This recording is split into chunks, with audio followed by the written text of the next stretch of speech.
So today we are going to talk about God as the answer. Our theme for the month has been wisdom, and I think it's very appropriate that we connect with our divinity so that we feel safe and secure instead of letting the outer world diminish who we are and reacting from the outer world instead of the inner world.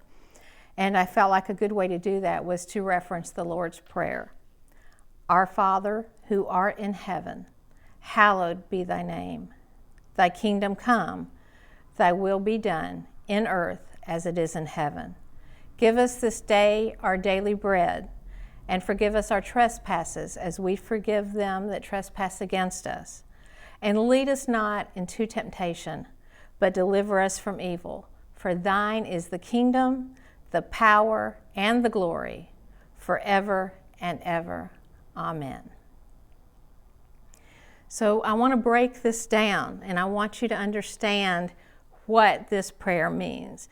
So when we say, Our Father who art in heaven, what I want you to understand is wherever God is, there is heaven, and that God dwells in you. So our Father, or you can say our Creator, whatever works for you, who art within, who is within me.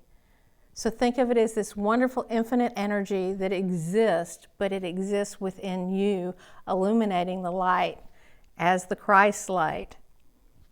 Hallowed be thy name. Hallowed means to carve out a sacred and holy space.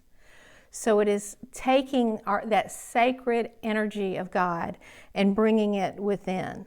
So this presence of sitting with God, of it being holy, and it is the intelligence that heals the universe, that gives us prosperity, that gives us abundance, that gives us great health.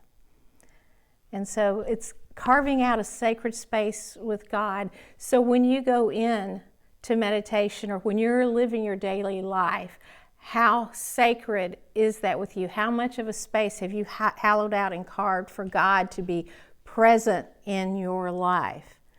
So when things get chaotic out here, let's go in here, because sometimes we don't see God out here. We see the confusion and the panic. And so God cannot be found in that, because God does not exist in chaos and panic. So it's going within and trusting that energy. Thy kingdom come. Thy will be done in earth as it is in heaven.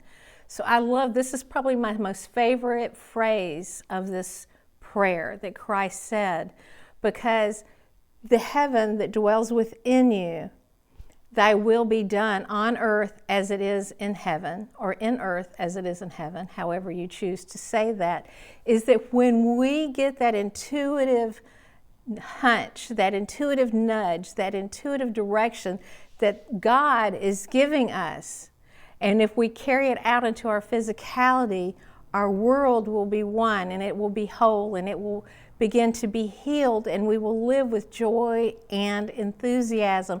So thy kingdom come, thy will be done in earth as it is in heaven.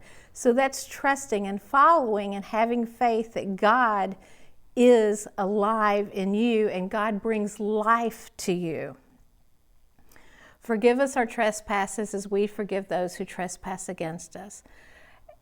Easy said. God forgives us. We're always forgiven. It is about us forgiving ourselves or forgiving others, and taking that deep breath and being forgiven and forgiving the error of our ways.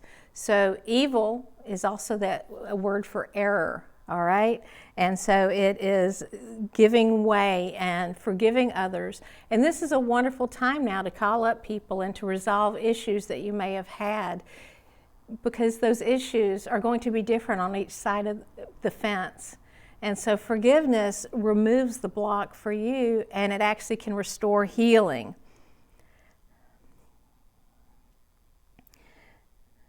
And I skipped our daily bread, so I'm sorry. So give us this day our daily bread.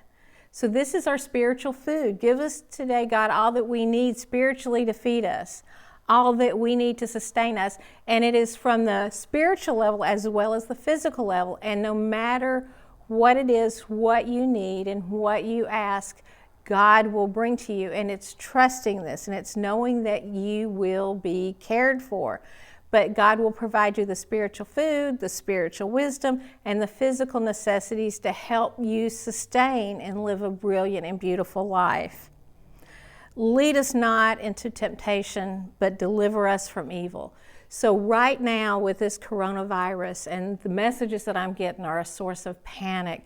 So the evil is that we are going into error thinking. We are thinking about what is going on in the world and that it's chaotic and it's scary, when really God's got a handle on it. And if we go in and we breathe and we trust, then things will be better. So it's lead us not into temptation, but deliver us from evil, letting go of the concern, letting go of our error thinking. There is only God, and taking that absolute and loving it, and knowing that we have a light within that will light the way, and we are never in the dark. For thine is the kingdom and the power and the glory forever. In all that I seek to be or have or do, in the presence is my power to think, as Eric Butterworth says, and my very thought of aspiration. So this is everything that we need is there, and we have the power to evoke it. And we have that power within us forever. And this is the truth, and this is done now. So let's take a deep breath, and let's say the prayer of protection. The light of God surrounds me, the love of God enfolds me, the power of God protects me, the presence of God watches over me. Wherever I am, God is, and all is well. Now let's take that just a little bit further. Lord, make me an instrument of your peace. Where there is hatred, let me sow love. Where there is injury, let me make amends and forgive. Where there is doubt, let me hold to faith. Where there is despair, let me give hope. Where there is darkness, let me be the light. And where there is sadness, may I embrace joy. O God, grant that I may not so much seek to be consoled as to console, to be understood as to understand, to be loved as to love. For it is in giving that I receive the abundance of blessings, and it is in surrendering that I am lifted to glorify you. Amen. Namaste, and have a beautiful day. And thank you for sharing with Tyler Unity Center.